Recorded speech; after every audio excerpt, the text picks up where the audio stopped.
Ya, kata Sayyidina Ibrahim bin Adham, saya kasih tahu kamu, saya ajarin kamu 5 perkara.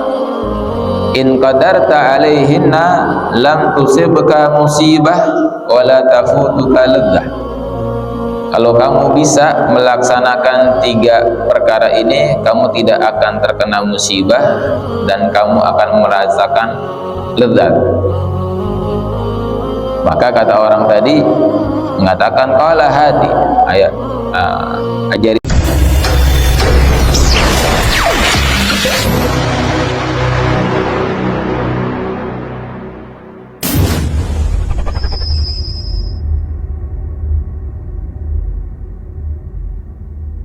Bismillahirrahmanirrahim. Alhamdulillahirabbil alamin. Wassalatu wassalamu ala habibi rabbil alamin. Sayyidina wa habibina wa syafi'ina wa nuri qulubina nabiyyina Muhammadin wa ala alihi wa sahbihi ajma'in wa la hawla wa la quwwata illa billahil aliyyil azim. Subhanaka la ilma lana illa ma 'allamtana innaka antal alimul hakim. Rabbi shrah li sadri wa yassir li amri wa hlul 'uqdatam min lisani yafqahu qawli bi rahmatika ya arhamar rahimin. Nawaitu ta'alluma wa ta'lim wa tadhakkura wa tadhkir wa naf'a wal intifa' wal ifadata wal istifadah wal hatha ala tamassuk bi kitabillah wa sunnati rasulillah wa du'a ila al huda wa dilalata ala al khair ibtigha mardatillah wa thawabihi wa qurbihi min Allah ta'ala. Nawaitu ma nawabihi as-salafus salih. Faqala mu'allif rahimahullah nafa'ana bihi bi ulumihi fid darin amin. Ruwiya anna rajulan ata Ibrahim ibn Adham rahimahullahu faqala lahu inni musrifun fa ashtahi an tu'allimani syai'an antafi'u bihi. Faqala inni mu'allimuka 5 khisal in qadarta 'alaihinna lam tusibka musibatun wala tafutuka ladzah. Qala hati. Qala idza aradta an ta'siyallaha fala ta'kul rizqah. Faqala kaifa li bidzalik? Qala ya hadza afa yahsunu bika an ta'kula rizqahu wa ta'siyahu? Wa amma thaniya idza aradta an ta'siyahu fala taskun syai'an min biladi. Faqala ar-rajul hadhihi a'dham min al-ula idza kana al-masyriq wal maghrib lahu fa aina askun? Wa amma thalitha idza aradta an ta'siyahu fandur mawdi'an la yaraka fihi. Qala kaifa hadha wa huwa yattali'u ala ma fis sarair? Qala fa yahsunu bika an ta'kula rizqahu apa yahsunu bika an ta'kula rizqahu wa taskuna biladahu an taskuna baladahu wa ta'siyahu wa huwa yaraka wa ma tujahiruhu bihi. Qala warabi'ah idza ja'aka malakul maut liyaqbidha ruhak faqul lahu akhirni hatta atuba ilallahi wa a'mala salihan. Qala la yuqbalu minni.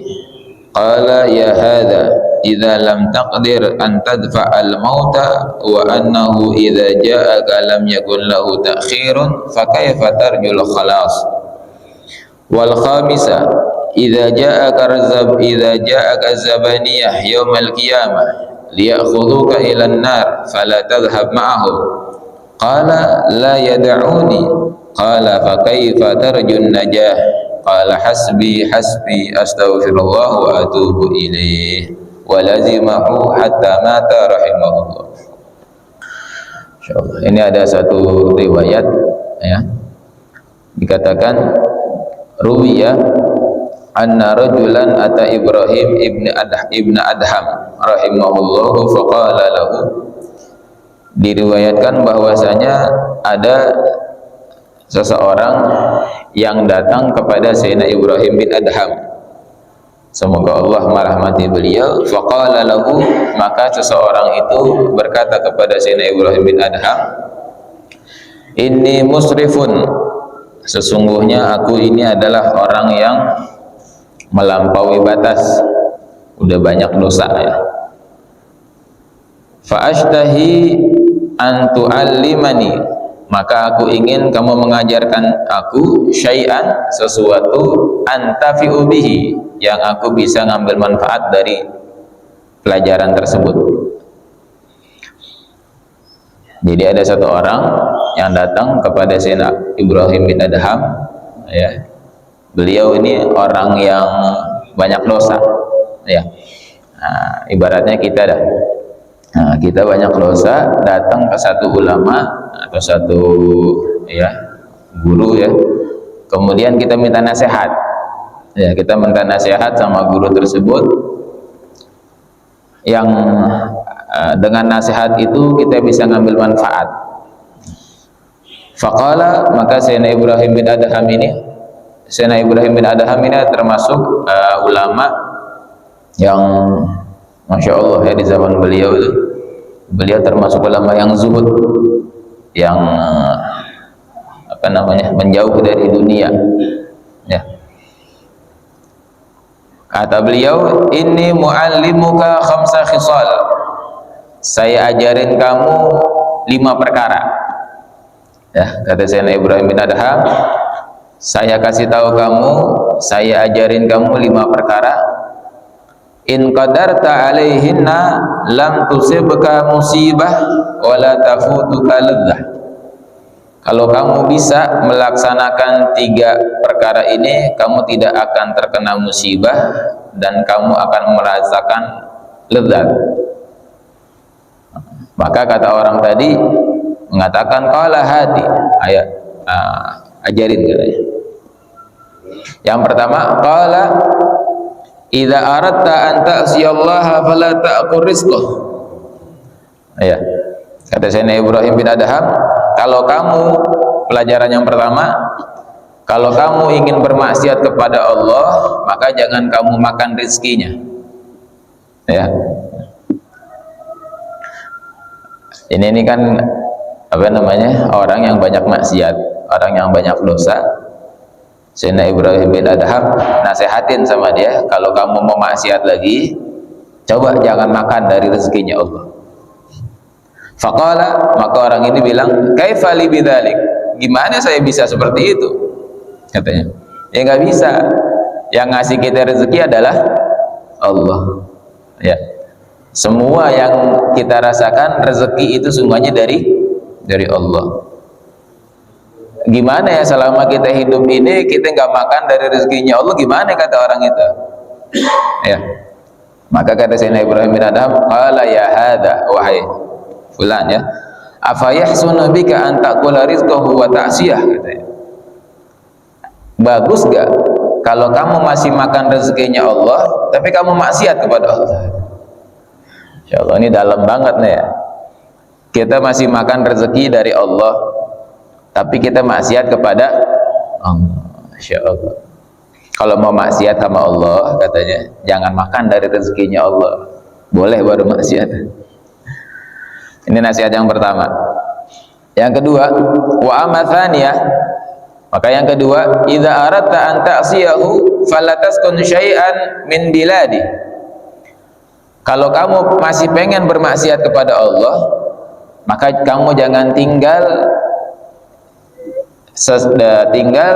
di negerinya Allah. Artinya tinggal di bumi ini. Ya. Kalau kamu mau masih bermaksiat kepada Allah, maka kamu jangan tinggal di buminya. Faqala rajul, maka orang ini mengatakan lagi, hadhihi a'dham minal ula, ini lebih besar lagi daripada yang pertama. Idza kana al-masyriq wal maghrib lahu fa aina askun. Kalau barat dan timur itu adalah miliknya Allah, saya mau tinggal di mana? Ya. Yang pertama, kalau kita masih, kata beliau, kalau kita mau maksiat jangan makan rezekinya Allah. Yang kedua, kalau masih mau maksiat jangan tinggal di buminya Allah. Bisa nggak tuh? Ya, bisa ya. Semua bumi adalah milik Allah. Yang kita punya itu adalah miliknya. Cuman belagak munyain aja ya. Oh ini punya aneh punya. Tapi padahal semuanya itu adalah milik Allah. Masya Allah. Itu yang kedua. Yang ketiga, wa amma tsalitsah. Yang ketiga, idza aradta an ta'siyahu fandur mawdi'an la yaraka fihi. Kalau kamu masih mau maksiat kepada Allah, maka lihatlah satu tempat atau carilah satu tempat yang Allah tidak akan melihat engkau. Ya, kalau kamu mau maksiat, cari satu tempat yang Allah nggak bisa ngelihat kamu. Qala kaifa hadza? Gimana ini? Wa huwa yattali ala ma fis sarair. Allah selalu melihat, jangankan yang zahir, yang kelihatan, yang ada di dalam hati kita aja Allah maha melihat. Insyaallah. Maka kata Sayyidina Ibrahim bin Adham, fayahsunu bika apa yahsunu bika? Apa bagus bagimu anta kula rizqahu, kamu makan rezekinya, wa taskunu biladahu, dan kamu tinggal di buminya Allah, wa ta'siyahu, kemudian kamu bermaksiat, wa huwa yaraka, dan Allah melihatmu. Insyaallah. Dalam banget nih nasihatnya ya. Kalau kita masih memakan rezekinya Allah, kita masih mau tinggal di buminya Allah, kalau kita masih ngerasa Allah ngelihat kita, maka bagaimana masih kita bisa maksiat kepada Allah, kata beliau. Itu yang ketiga. Yang keempat, warabi'ah, idza ja'aka malakul maut. Kalau datang nanti malaikat maut, nasihat yang keempat ya. Nanti kalau datang malaikat maut, liyaqbidhu ruhak, untuk mencabut ruh kamu, faqul lahu, bilang sama malaikat maut, akhirni, coba tolong undur ajal saya, hatta atuba ilallahi, sampai saya bertobat kepada Allah, wa a'mala salihan, dan saya beramal soleh, katanya. Qala, orang tadi mengatakan la yuqbal minni, nggak bisa. Idza jaa ajaluhum la yastakhiruna sa'atan wa la yastaqdimun. Kalau ajal udah datang nggak bisa diakhirkan atau nggak bisa dimajukan, nggak bisa, katanya. Qala ya hadza, kata Sayyidina Ibrahim bin Adham, wahai fulan, idza lam taqdir an tadfa'al maut, kalau kamu tidak bisa mencegah kematian, wa annahu idza ja'aka lam yakul lahu ta'khirun, dan bahwasanya kematian itu kalau datang kepadamu nggak bisa ditakhirkan, nggak bisa diakhirkan, fa kaifa tarjul khalas, terus kamu bagaimana bisa selamat dari kematian, katanya. Insyaallah. Nasihat yang keempat ya, kalau datang malaikat maut ya, kalau mau nyabut nyawa kamu, coba bilang dah sama malaikat maut, akhirin dong ya, akhirin saya, jangan sekarang, saya mau taubat dulu, saya mau beramal soleh dulu. Nggak bisa. Kalau dia malaikat maut datang, ya nggak bisa ditakhir, nggak bisa diakhirkan, katanya.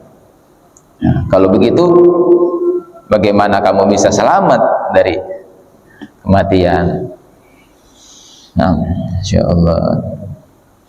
Wal khamisah, yang kelima, idza ja'aka zabaniyah, kalau nanti datang malaikat zabaniyah pada hari kiamat, yaumul qiyamah, liyakhuduka ilan nar, untuk membawa kamu ke dalam neraka, fala tadhhab ma'hum, jangan kamu pergi, jangan ikut sama dia, ngelak dari malaikat zabaniyah, katanya. Qala la yada'uni, mereka tidak akan kalau kita banyak maksiat, banyak dosa, udah ditetepin masuk neraka, ya nggak bakalan dilepasin sama malaikat zabaniyah, katanya. Fa kaifa tarjun najah, maka kalau karena itu ya, bagaimana kamu bisa selamat? Kalau nggak bisa, pas lagi ntar mau dibawa sama malaikat zabaniyah, katanya, ke neraka, kita nggak bisa menghindar, ya udah kamu bagaimana mau selamat, katanya. Maka orang ini mengatakan hasbi, cukup, katanya. Astaghfirullah wa atubu ilaih, aku minta ampun kepada Allah dan aku bertobat kepada Allah.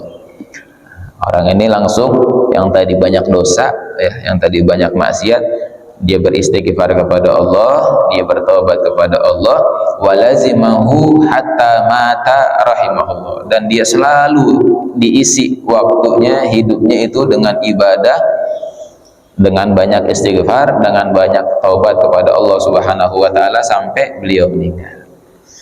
Insyaallah, ini nasihat luar biasa ya.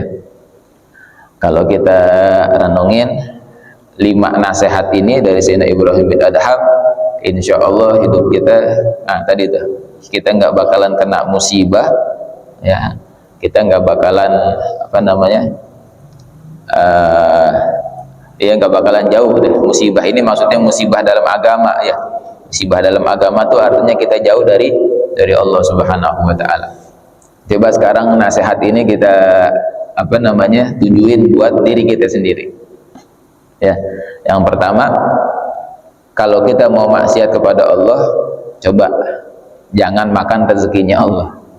Bisa gak tuh? Bisa ya. Artinya selama kita makan rezeki yang dari Allah Subhanahu wa taala kasih, maka kalau bisa kita berusaha biar kita nggak maksiat kepada Allah. Pakai rezeki yang Allah kasih itu untuk kita bisa beribadah kepada Allah. Ya, karena hakikatnya semuanya itu adalah datangnya dari Allah dan akan dimintai pertanggungjawabannya oleh Allah. Ya, kalau masalah rezeki itu, masalah harta, dikatakan nanti hisabnya ada 2. Harta itu dihisab ada 2. Min aina iktasabahu wa ila aina anfaqahu. Dari mana kamu dapatkan dan kemana kamu keluarkan. Ya, kadang ini kan kita nggak mikir, ya, nggak mikir ke situ. Dari mana aja kita ambil tuh, mau dari yang haram, ya, mau dari yang apa, dan kita keluarin ya kemana? Ya, bahkan dikatakan harta itu adalah halaluhu hisab wa haramuhu adab. Harta yang kita punya itu halalnya aja ada hisabnya, dan haramnya udah tentu ada azabnya. Maka kalau kita diajarkan sama para ulama ya, kalau kita minta rezeki itu Allahumma rzuqna rizqan halalan wasi'an thayyiban bila kad, terus ntar di akhirnya wala tu'adzibna alaih. Ya Allah, berikanlah saya rezeki yang halal, yang banyak, yang bagus, yang baik, yang berkah, banyak boleh semua. Tapi di akhirnya kita minta, dan jangan engkau azab aku karena berkat, karena rezeki ini. Ya, karena kan rezekinya yang Allah kasih banyak tuh. Jangan sampai rezeki ini jadi sebab kita diazab sama Allah. Kita minta, ya, kita minta, ya Allah, yang pentingnya tuh wala tu'adzibna alaih, jangan engkau azab gara-gara rezeki ini ya Allah. Ya, udah kita enak-enak makan rezekinya Allah, tapi di akhiratnya nanti diazab oleh Allah, nasallallahu alaihi. Nah, makanya orang-orang soleh itu sangat perhatian dari sesuatu yang masuk ke dalam perutnya, ya, buat perutnya dia sendiri atau buat perut keluarganya, sangat diperhatikan tuh. Sesuatu yang halal yang harus masuk dalam dirinya beliau. Insyaallah. Nih Sayyidina Ibrahim bin Adham ini dulu orang kaya beliau. Ya, ketika beliau udah istilahnya tuh mau dekat sama Allah Subhanahu wa taala, ditinggalin semua kekayaannya tuh. Sampai beliau kalau mau makan, beliau ini dikatakan dipastiin makanan yang beliau makan itu benar-benar halal. Ya. Kalau ada sesuatu yang beliau ragu aja dengan makanan tersebut, nggak beliau makan. Ya, karena buat meyakinkan yang masuk ke dalam tubuhnya itu sesuatu yang halal. Kadang kita ngerasa berat, ya, ngerasa berat ibadah, ngerasa berat buat dekat kepada Allah. Sebabnya apa? Mungkin sebab ya dari makanan kita yang masuk itu ada sesuatu yang nggak bagus. Ya, karena kata Rasulullah SAW dalam hadisnya, man akalal halal ata'at jawarihuhu sya'at am aba. Siapa orang yang makan makanan halal, maka anggota tubuhnya itu dia akan taat kepada Allah, mau nggak mau. Ya, jadi mau nggak mau tuh anggota tubuhnya dia bakalan taat kalau makanannya halal. Tapi sebaliknya, wa man akalal haram asad jawarihuhu sya'at am aba. Kalau makanan yang dia makan haram, maka anggota tubuhnya mau nggak mau dia bakalan bermaksiat. Ya, mau nggak mau tuh kayaknya susah buat ibadah. Kenapa? Karena takut yang ada di dalam tubuhnya masih ada yang haram. Makanya kita minta sama Allah Subhanahu wa taala yang ada di dalam tubuh kita ini yang haram-haram mudah-mudahan dibersihin sama Allah. Ya, biar kita gampang ibadah, biar kita enak ibadah. Ya. Insyaallah. Nah, ini yang pertama. Yang pertama kata Sayyidina Ibrahim bin Adham, kalau kamu masih mau makan rezekinya Allah, coba deh jangan maksiat.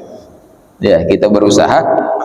Makanya dikatakan kan ninggalin kemaksiatan itu pahalanya lebih besar daripada kita melakukan ketaatan.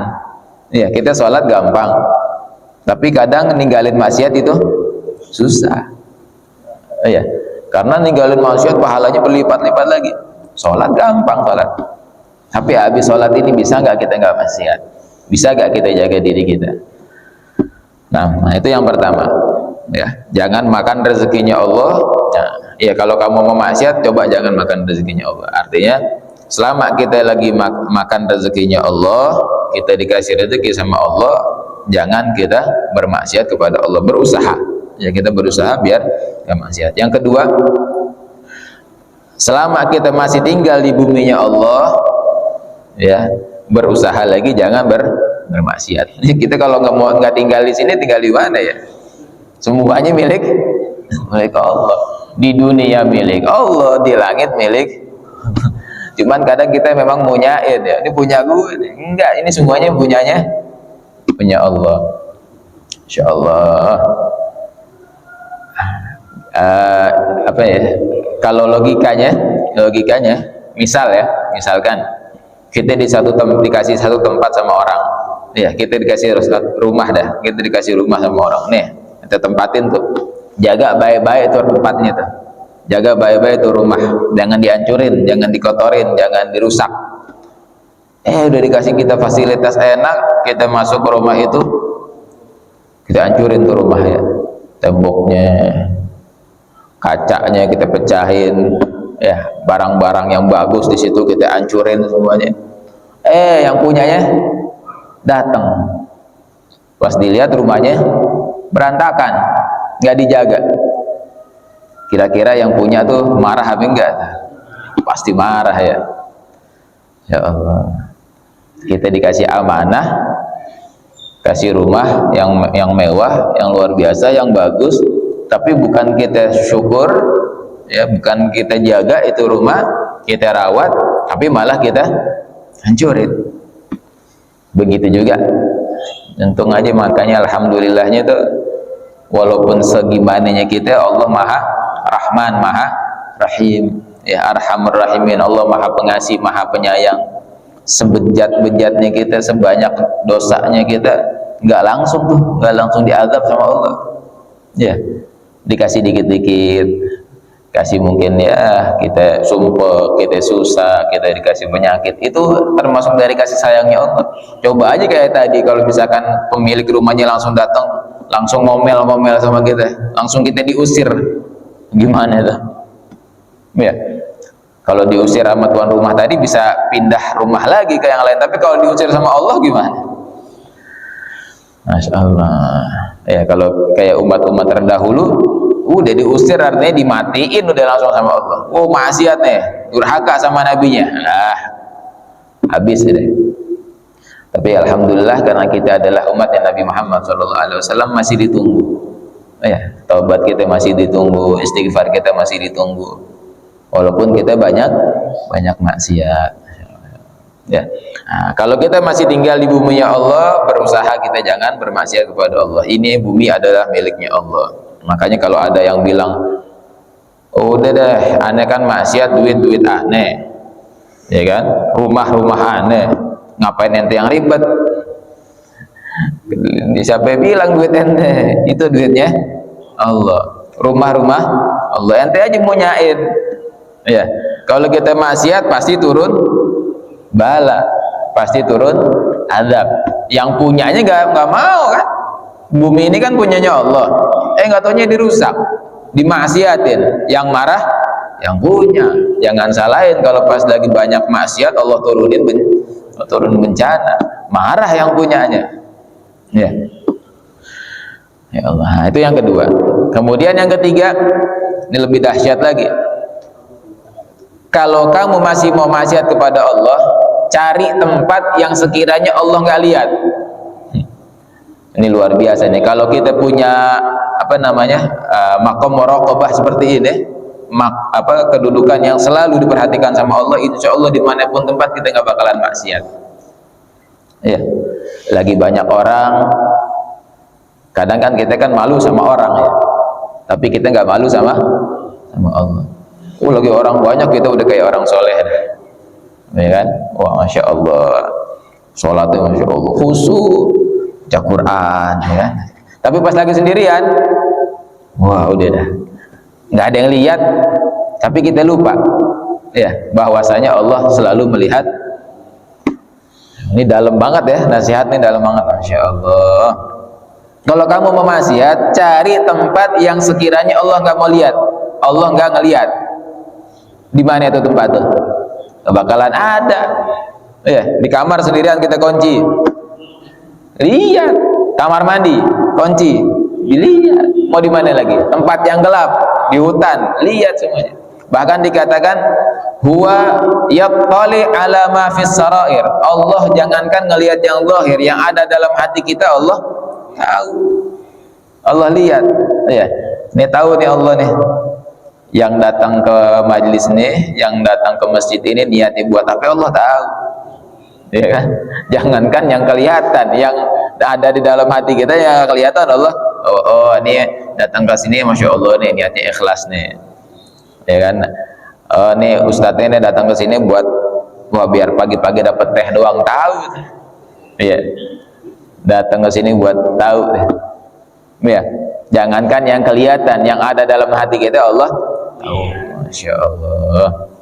Makanya kalau kita tahu, kalau kita punya makom ini, Allah kasih tuh, Allah kasih selalu. Allah ngelihat apa yang ada dalam hati aneh. Allah ngelihat dimanapun kita berada. Insya Allah nggak ada yang maksiat, nggak ada yang korupsi, nggak ada. Iya.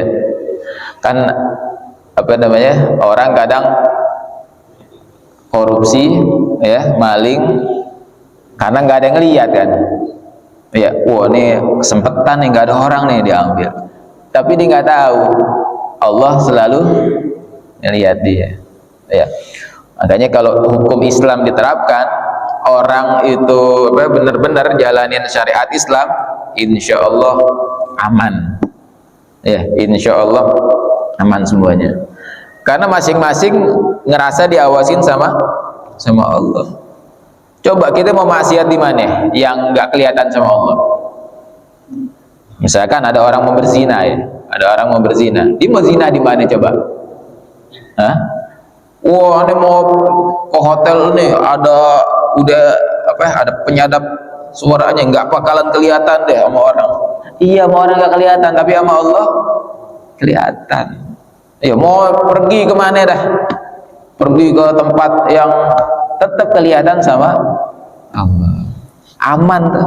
Ya, makanya ini kalau ada di dalam hati kita Allah kasih itu, wah udah nikmat tuh. Ya, kata beliau nih, maka nggak ada musibah di dalam agama kamu tuh, nggak ada. Insya Allah, mudah-mudahan Allah kasih walaupun sedikit buat hati kita. Ya Allah, jadiin diri kita ini selalu merasa diperhatikan oleh Allah. Ya, dimanapun tempat kita diperhatikan sama Allah. Jadi kita malu. Ya, kita mau durhaka, mau maksiat sama Allah, kita jadi malu. Di mana aja Allah ngeliatannya, di mana aja. Makanya kenapa Syekh Abu Bakar bin Salim tuh, Syekh Abu Bakar bin Salim, beliau jangankan maksiat ya, adabnya sama Allah tuh beliau nggak pernah duduk sila. Beliau pasti duduknya dalam keadaan tahiyatul akhir. Syekh Abu Bakar bin Salim, ya, Habib Syekh Abu Bakar bin Salim tuh beliau duduknya pasti dalam keadaan begitu. Ditanya sama, walau padahal beliau ketika itu umurnya udah tua, ada yang bilang 80-an ya, udah tua, tapi beliau masih duduk seperti itu. Bukan hanya di dalam keadaan sholat, mau duduk biasa, mau duduk sama siapa aja, bukan hanya duduk di depan gurunya, depan muridnya, depan sama dimanapun tempat. Ditanya sama muridnya, ya Syekh, wahai guru, kenapa kok engkau selalu duduk seperti itu? Inilah duduknya seorang hamba di hadapan Allah. Ya, duduknya seorang hamba di hadapan Allah. Jadi beliau ngerasa tiap hari beliau itu diperhatikan sama Allah sampai duduknya itu enggak berubah. Insya Allah. Ya. Jadi itu beliau setiap detiknya, ya, setiap saatnya selalu merasa Allah lagi ngelihat. Ya, Allah lagi memperhatikan saya nih. Gimana caranya saya bagus di hadapan Allah? Gimana caranya saya akhlak di hadapan Allah? Kalau kita kan enggak ya. Gimana kita caranya bagus di hadapan manusia ya? Oh, aneh kalau dilihat sama dia nih biar bagus dah. Ya. Tapi kita enggak peduli. Ya, kita bagus gak di hadapan Allah? Soleh gak gitu di hadapan Allah? Ya, kadang kita kan pengen bagusnya cuma di hadapan manusia. Oh, ini Masya Allah nih orang. Allah. Nah, ini yang ketiga ya. Kalau kita mau maksiat, coba cari tempat dah yang sekiranya nggak ada tempat yang di situ nggak dilihat sama Allah. Kalau bisa, ya udah maksiat boleh. Di mana itu nggak bakalan bisa ya? Ya Allah. Yang keempat katanya. Nah, ntar nih terakhir kalau nanti malaikat maut mau datang, ya kan datang nih malaikat maut, bilang dah, malaikat maut tungguin dong, jangan sekarang dah, undur 5 menit aja, 5 menit. Buat apa? Buat taubat sama buat beramal soleh. Bisa nggak tuh? Bisa ya. Apalagi model-model kayak kita main betot aja udah, malah udah kesel udah. Kalau Rasulullah iya ditawarin, ya Rasulullah, Allah nyuruh aneh, malaikat Israel pas lagi mau nyabut nyawanya Rasulullah, itu izin dulu sama Rasulullah. Ya, dikatakan ceritanya tuh bahkan sampai ketok pintu dulu, sampai Siti Fatimah itu tahu kalau itu adalah malakul maut. Siapa di depan pintu? Aku adalah makhluk yang diutus oleh Allah yang bisa menghilangkan kelezatan, katanya. Makanya kata Rasulullah, aktsiru min dzikri hadzimil ladzat, banyak-banyak kita itu mengingat sesuatu yang bisa memutus kelezatan. Apa itu? Al-maut. Ya, itu kan kalau dia mati kan, dia meninggal, udah nggak bisa lagi hidup di dunia ya. Yang tadinya kita ngerasain lezat, enak, nggak bisa lagi. Nah, ketika malaikat Israel mau datang sama Rasulullah, mau nyambut nyawa Rasulullah, bilang sama Rasulullah, ya Rasulullah, aku diperintah sama Allah untuk mencabut nyawamu sekarang. Ya, sekarang Allah udah rindu pada engkau. Tapi itu kalau engkau izinkan. Kalau kamu nggak mau, kalau kamu nggak izinkan, saya balik lagi sama Allah, saya bilang Rasulullah belum mau sekarang, bisa diundur lagi. Nah, itu Rasulullah. Kalau kita enggak ya, langsung aja, ini ada kebanyakan maksiat ya, udah bikin apa? Bikin rusak mulu dah, cabut aja udah. Nggak bisa kita ya. Tapi kalau Rasulullah enggak, Allah pilih. Yang bahkan yang pengen Rasulullah takhirin tuh bukan buat dirinya beliau. Cuman Rasulullah hanya sama malakul maut yang kemarin kita ceritain tuh kan. Ini akhafu apa? Min ba'di, ini akhafu ala ummati min ba'di. Wahai malakul maut, aneh mau, ya kata Rasulullah, saya mau dipanggil sama Allah sekarang, dan saya udah kangen banget sama Allah. Tapi gimana umat saya? Iya, yang Rasulullah pengen tahu tuh yang diakhirkan tuh, gimana umat saya nih? kalau saya sekiranya umat saya aman, dia dijamin sama Allah, ntar bakalan bagus, bakalan baik, baru saya mau. Ya, kalau kita kan di akhirin kan biar tobat, ya biar beramal soleh. Rasulullah enggak, Rasulullah udah nggak khawatir sama dirinya dan udah kangen mau bertemu sama Allah. Tapi yang masih dikhawatirkan ini adalah kita umatnya. Ya, Insya Allah. Akhirnya ya udah dikasih tahu umatmu bakalan seperti ini, bakalan seperti ini. Akhirnya Rasulullah milih bertemu sama Allah karena udah dijanjiin, ya, dijanjiin bagi umatnya yang taat sama Allah, sama Rasulullah. Ya, apa hadis Nabi SAW? Kullu ummati yadkhulunal jannah. Setiap umatku pasti akan masuk surga. Setiap umatnya Rasulullah, insya Allah nanti bakalan masuk surga. Tapi ada pengecualian, ilaman aba, kecuali ada orang yang nggak mau masuk surga. Sahabat bingung, ya Rasulullah, wa may ya'ba ya Rasulullah, siapa yang nggak mau masuk surga dari umatmu ya Rasulullah? Maka kata Rasulullah, man ata'ani dakhalal jannah wa man asani faqad aba. Kama qala Rasulullah. Siapa orang yang taat kepadaku, dia bakalan masuk surga. Siapa yang maksiat kepadaku, dia bakalan masuk neraka.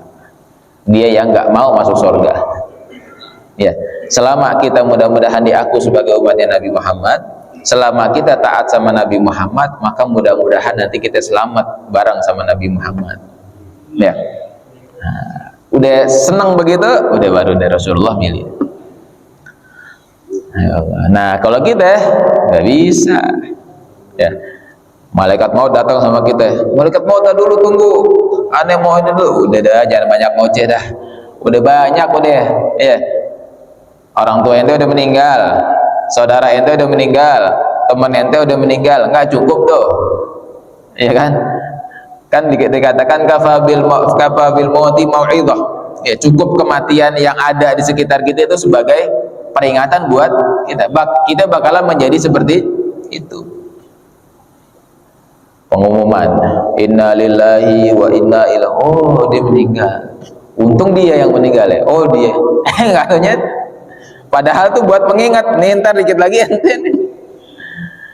Ya Allah, iya, itu adalah peringatan tuh, peringatan buat kita. Oh, si fulan meninggal, si fulan meninggal. Mau gimana pun dia, mau gimana pun keadaan, apa dia orang soleh, apa dia orang nggak bener, apa dia orang banyak dosa, mau gimana pun dia pasti bakalan meninggal. Tinggal kita pilih deh. Kita mau jadi orang yang soleh, entar dikenang sama orang, alhamdulillah nih, masya Allah, nih orang soleh, nih orang sering hadir majelis taklim, nih orang sering sholat, nih orang, ya. Apa kita mau dibilang, wah dia yang meninggal, dah alhamdulillah dah, udah nggak ada lagi dah, yang nyolong-nyolong udah nggak ada lagi dah, yang maksiatnya dia perusak, ya Allah, nasallallahu alaihi, jangan sampai seperti itu ya. Nah, itu sebagai apa? Peringatan, ya, peringatan buat kita. Kalau kata beliau, kalau kita tahu, ya, idza lam taqdir an tadfa'al maut, kalau kamu nggak bisa, kita nggak bisa nih mencegah kematian. Wa annahu idza ja'aka lam yakun lahu ta'khir. Kalau seandainya malakul maut datang, nggak bisa diakhirkan. Fa kaifa tarjul khalas? Kamu bagaimana mau bisa selamat, katanya. Kalau kamu nggak tobat dari sekarang, nggak istighfar sama Allah dari sekarang, nggak benar-benar ibadah kepada Allah dari sekarang, kamu bagaimana bisa selamat? Ntar pas tiba-tiba datang malakul maut lagi maksiat, gimana? Ya, nasallallahu al-afiyah. Kemudian kita selamat ya. Nah, yang terakhir, nah, kalau dia mati, udah meninggal, ya, udah mau diseret nih sama malaikat Zabaniyah. Malaikat Zabaniyah tuh yang bakalan nyeret-nyeret orang ke dalam neraka tuh. Ya. Nah, kalau kamu bisa ntar nih, pas lagi malaikat Zabaniyah mau nyeret, ya, kita bilang dah, jangan aneh, aneh mau masuk surga. Nggak bisa ya, tempatnya ini di neraka, udah dosanya banyak. Bakalan diseret sama malaikat Zabaniyah. Jangan, saya mau masuk surga. Ini bukan tempat kamu. Ya. Idza ja'aka Zabaniyah yaumal qiyamah, kalau datang malaikat Zabaniyah pada hari kiamat untuk membawa kamu, liya'khuduka ilan nar, untuk membawamu ke dalam neraka, fala tadhhab ma'hum, jangan pergi sama dia. Bisa nggak gitu? Nggak bisa. Dengar nasihat ini, Kita juga ya, mudah-mudahan kita dengar nasihat ini, kita katakan sama Sayyidina Ibrahim bin Adham, hasbi hasbi. Ya, wahai Ibrahim bin Adham, cukup udah. Astaghfirullah wa atubu ilaih. Aku beristighfar kepada Allah dan aku bertobat. Ya. Nah, kita dengar nasihat ini, kita katakan astagfirullah. Jangan lepas dari istighfar, jangan lepas dari taubat kepada Allah, karena kita nggak tahu. Ya, kita nggak tahu. Nah, karena kita pertama masih makan rezekinya Allah, kita masih tinggal di buminya Allah, kita nggak bisa maksiat kalau nggak bisa dilihat sama Allah, pasti dilihat sama Allah. Kita nggak bisa mentakhirkan malakul maut, kita nggak bisa selamat dari malaikat zabaniyah, maka kita beristighfar kepada Allah, taubat kepada Allah Subhanahu wa taala. Nah, ini mungkin nasihat ini aja yang pagi ini kita baca, mudah-mudahan ini bisa jadi bekal buat diri kita biar jadi lebih baik lagi ya, biar kita lebih mawas diri, biar kita lebih siap-siap untuk bisa ketemu sama Allah dalam keadaan selamat, ya, dalam keadaan bahagia. Amin amin ya rabbal amin. Sebelum kita tutup, ada yang mau ditanya ya? Insyaallah. Ada yang mau ditanya dulu?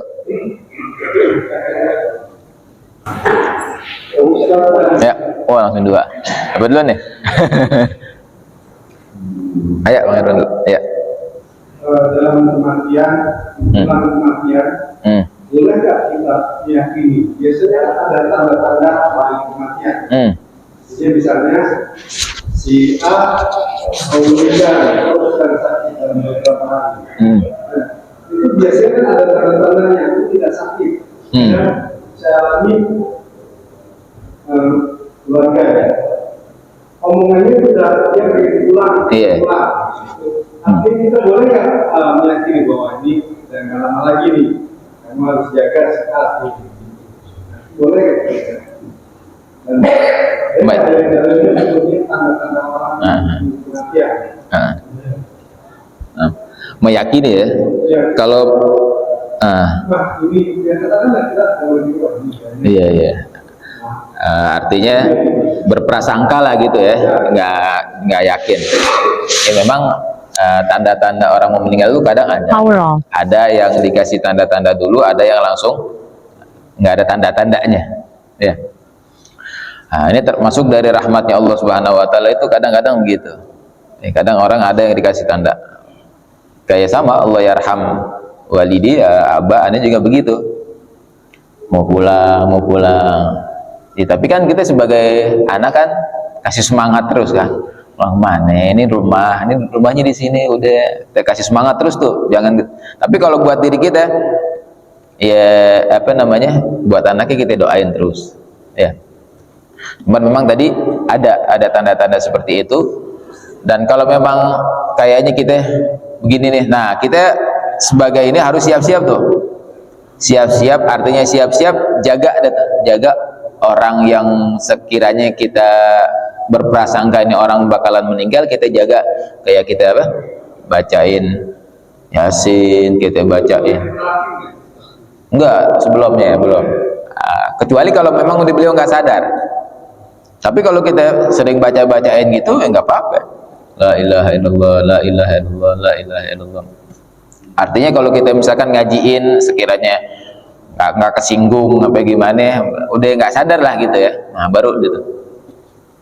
Nggak tahu jadi sadar lagi, ngapain ngajiin gue lo, ngapain? Enggak. Ya sekiranya udah nggak ini deh. Tapi kadang namanya orang yang seperti itu tuh malah senang. Iya, malah senang kita baca apa, kita nggak usah baca Yasin, baca Quran biasa aja deh. Kita baca Quran biasa di situ, kita zikir, kita sholawatan, apa aja yang ada. Seperti itu boleh, bahkan dianjurkan banget.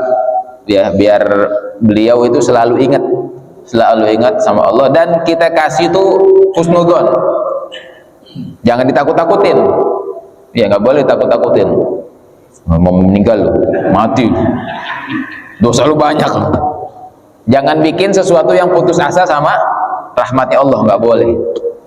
Ya, salah satu akhlak adab kita menghadapi orang yang dalam keadaan sakaratul maut, kita harus meyakini bahwasanya udah dosanya diampuni, rahmatnya Allah tuh besar.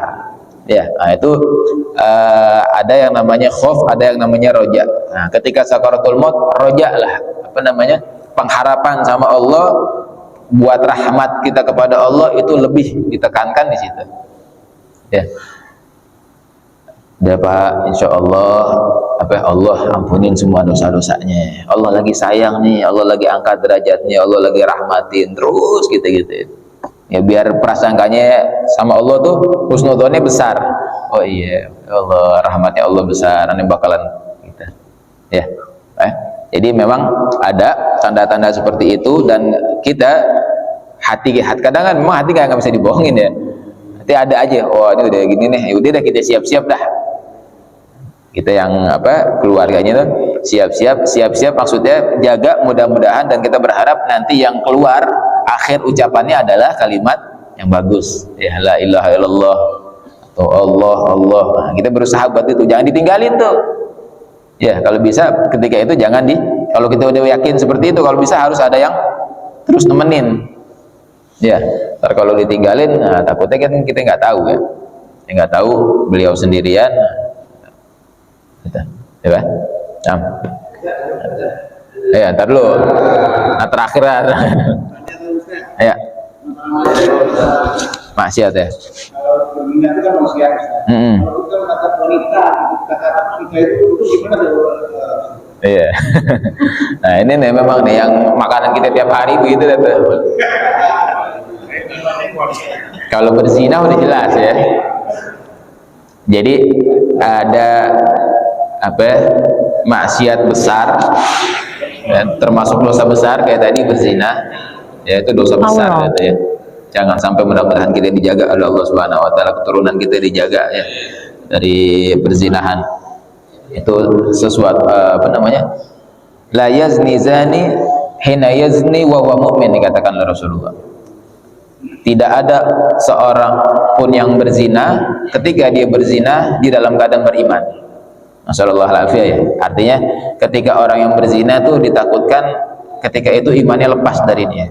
Masyaallah alafiyah. Ya, kita minta mudah-mudahan dijaga ya dari perzinahan, keluarga kita ya, anak-anak kita dijaga.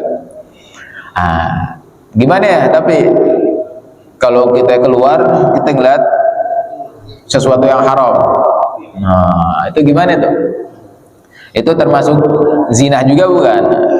Zina mata ya, cuman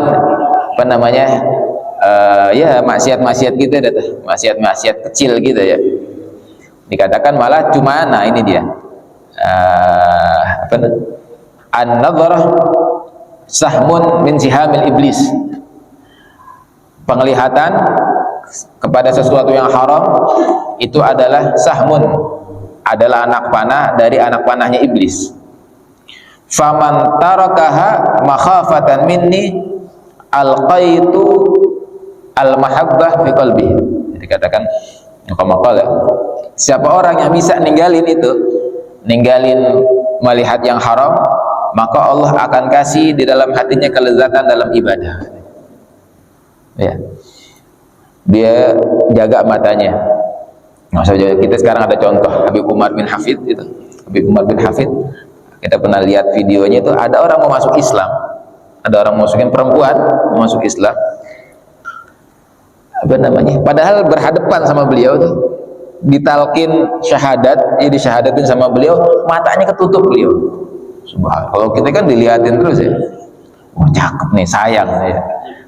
Habib Umar bin Hafid, subhanallah, itu benar-benar akhlak yang kita enggak yang bukan katanya ya, benar-benar kita ngelihat, benar-benar jaga pandangannya beliau, ditutup matanya, bilang la asyhadu alla, perempuannya ngeliatin aja ya, tapi beliaunya matanya ditutup, subhanallah. Nah, itu kenapa beliau bisa seperti itu? Karena beliau udah ngerasain, beliau nggak mau kelezatan ibadahnya beliau rusak gara-gara ini. Kadang tuh ini salah satu sebabnya juga ya. Kadang salah satu sebabnya kita malas ibadah gara-gara ini nih. Gara-gara kita ngeremehin sesuatu, ini kan dosa. Kadang kita bercandain malah ya. Cakep nih. Itu Itu bikin kita malas ibadah tuh sebenarnya tuh. Ya, karena tadi tuh kita udah kena panahnya dari panah-panah iblis. Kalau kita udah kena itu, ya udah, ntar timbulnya kita ibadahnya malas, kita nggak ada kelegatan dalam ibadah. Apalagi tadi tuh, ya, jangankan itu, ya'lamu kha'inatal a'yun. Nih ada apa ya, perempuan depan kita nggak ngelihat, tapi di sampingnya ada kacanya. Kayaknya nggak ngelihat, tapi nggak dari kaca. Tuh Allah tahu tuh. Ya, Allah tahu. Ya alamu kha'inatal a'yun. Khianatnya mata itu Allah tahu.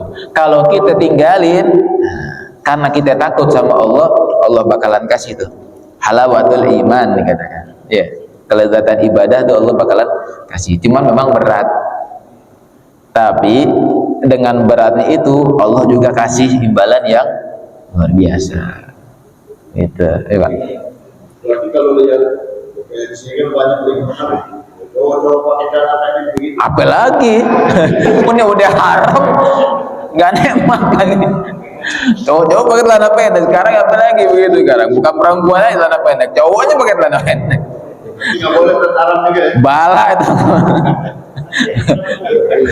Udah kagak ngerusak pemandangan lagi, dosa. Jadi sama ya, auratnya perempuan sama auratnya laki-laki itu sama. Kalau kita lihat itu haram. Nadrah ilal aurah itu haram. Haram. Itu dia yang dinamakan zaman fitnah itu begitu. Ya, artinya zaman fitnah tuh kita nggak lepas dari keharaman gitu. Keluar ada gimana selamat dari zaman fitnah? Luzumul buyut gitu. Nggak keluar dari rumah. Nggak keluar dari rumah gimana deh? Ya, nggak bisa. Kadang di rumah aja ada iblisnya juga nih. Lihat buka-buka ya nongol, buka nongol. Ya Allah, makanya kita tadi tuh jangan jauh-jauh dari istighfar. Iya, jangan jauh-jauh dari istighfar. Astagfirullah. Gitu, Pak. Dan kita tetap minta ya Allah jaga mata kita nih. Kalau model kayak Habib Umar kan beliau udah ngerasain nikmatnya tuh. Udah nikmatnya mungkin beliau udah bisa mimpi Rasulullah, udah bisa Masya Allah. Ya, jadi beliau nggak mau tuh kotorin matanya ditukar sama sesuatu yang kalau menurut beliau itu remeh. Kalau buat kita kan sayang ya. Kalau buat Habib Umar gitu remeh, mau ngapain dikotorin matanya dengan yang begitu. Beliau bahkan Siti Khadijah tuh ya perkataannya tuh, kalau seandainya setiap hari saya ini punya kerajaan seperti kerajaannya Nabi Sulaiman, ya kekayaan seperti kekayaan Nabi Sulaiman dan kerajaan yang begitu luar biasa, kenikmatan luar biasa, saya nggak bisa memandang Nabi Muhammad itu kagak ada apa-apanya katanya. Masya Allah. Jadi nikmat yang paling besar kata Siti Khadijah, kan dulu kan Siti Khadijah kan orang yang kaya kan, tapi habis kekayaannya itu buat Nabi Muhammad semuanya. Ya. Walaupun kekayaannya hilang, apa semuanya hilang, tapi bisa mandang Nabi Muhammad itu nikmat yang luar biasa. Nggak sebanding dengan sesayap nyamuk katanya. Nggak ada harganya saya dibandingkan saya bisa melihat Nabi Muhammad. Nah kita coba dah. Kita kan kalau ditanya kita mau lihat gak wajahnya Nabi Muhammad? Mau. Kita lihatnya pakai apa? Ke mata. Mata kita gunain buat apa? Ya Allah. Gimana mau lihat? Malu gak tuh kira-kira? Ya Allah, mudah-mudahan Allah jaga ya, Allah jaga mata kita ya. Allah bersihin ya mata kita ini dari ya Allah yang maksiat-maksiat, yang dosa-dosa, biar mata kita ini pantas ya. Biar mata kita pantas bisa mandang wajahnya Nabi Muhammad SAW. Itu Pak. Nah. Ayo. Waalaikumsalam warahmatullahi wabarakatuh. Saya mau tahu hukumnya muslim yang tidak melaksanakan sholat Jumat 3 kali beribadah. Sedangkan pribadi saya dulu sering melakukan itu Pak. Iya. Nah, memang ada ya, ada hadis yang man taraka salatal jum'ah taba Allahu ala qalbi, kama qala. Siapa orang yang meninggalkan sholat Jumat 3 kali berturut-turut, maka Allah akan cap di dalam hatinya. Artinya ditakutkan ini orang susah buat dinasehatin, iya susah buat balik lagi. Tapi ini masih balik lagi, udah alhamdulillah. Iya.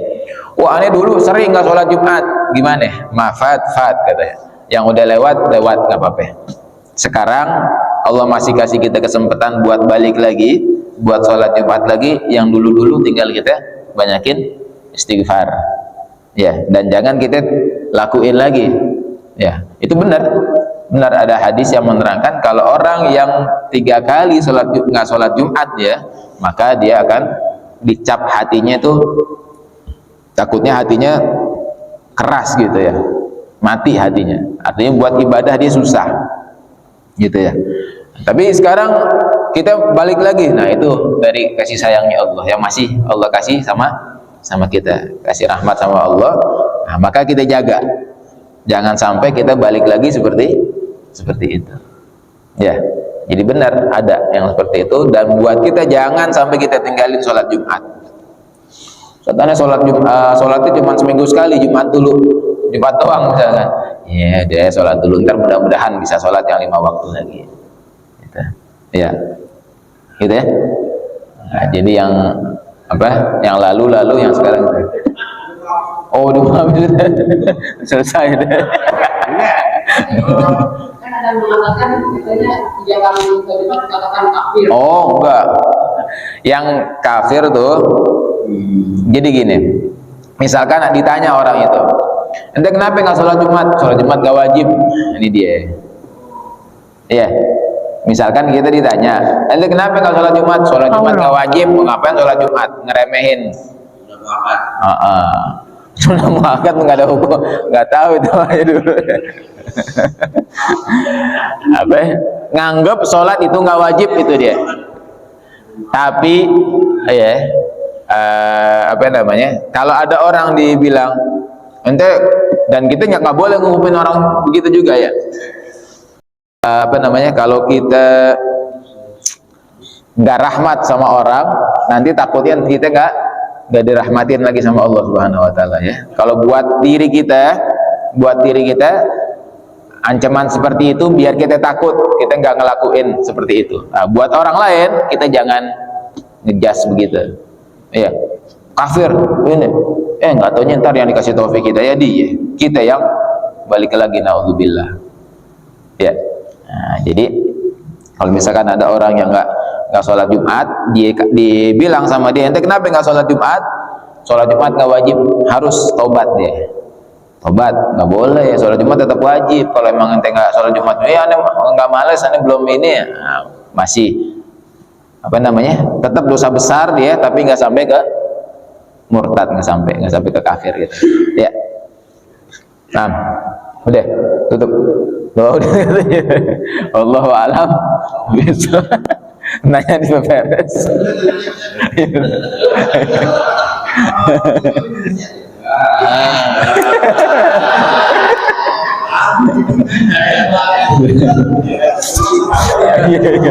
Nah, nanya ntar apa dia gitu. Kata PRW gitu, kalau mau nanya ntar apa aja. Ya PRW ya.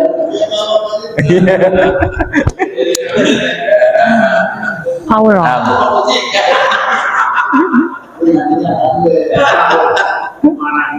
Deh.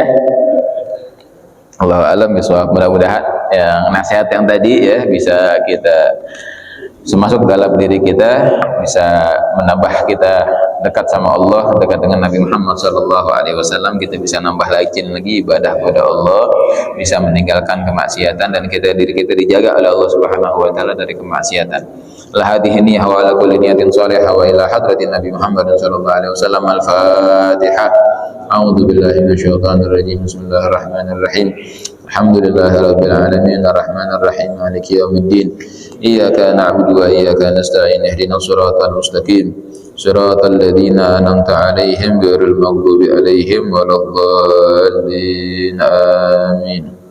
Ya Rabbana tarafna bi anana tarafna wa anana asrafna ala ladha asrafna fatub alaina tawbah taghsil kulla hawbah واستر لنا العورات وآمن الروعات واغفر لوالدينا ربي ومولودينا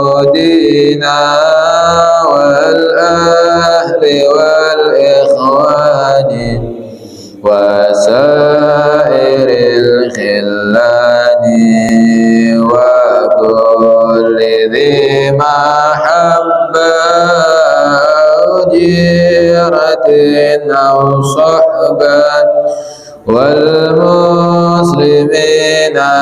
أجمعين آمين ربي فاسمع فضلا وجودا من نال باكتساب منا بالمصطفى الرسول نحظى بكل سول صلى وسلم ربي عليه أدى الحب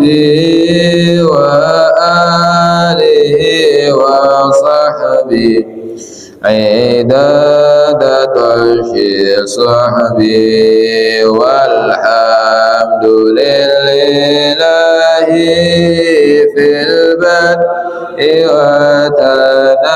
وتناهي حمدا كثيرا دائم محبة النسائم دوام سبحانك اللهم تحية في سلام وآخر دعواهم الحمد لله رب العالمين سبحانك اللهم وبحمدك أشهد أن لا إله إلا أنت أستغفرك وأتوب إليك ولكم منكم السلام عليكم ورحمة الله وبركاته.